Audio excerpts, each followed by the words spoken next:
Hi guys, welcome back to a new episode of Tech It Simple. Today, in this video, I'm going to show you how you can redeem your Target gift card. Keep watching the video till the end to redeem your Target gift card. Firstly, go ahead and open your Google search. On the search box at the top, type in Target. And make a search. Log into your account, and the homepage of Target will appear on the screen. Click on the account icon at the top right corner of the page. You will end up on your profile section of your Target's account. Tap on Account, scroll down, and tap on the Add Gift Card option on the gift card section. On the next page, enter your gift card number, your access number, and click on Add.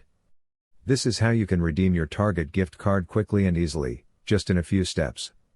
If you have any thoughts or queries, let us know in the comment section. Don't forget to subscribe to our channel. Also, press the notification bell icon so that YouTube will notify you whenever we post a new video. I hope this video was helpful to you. Thank you so much for watching.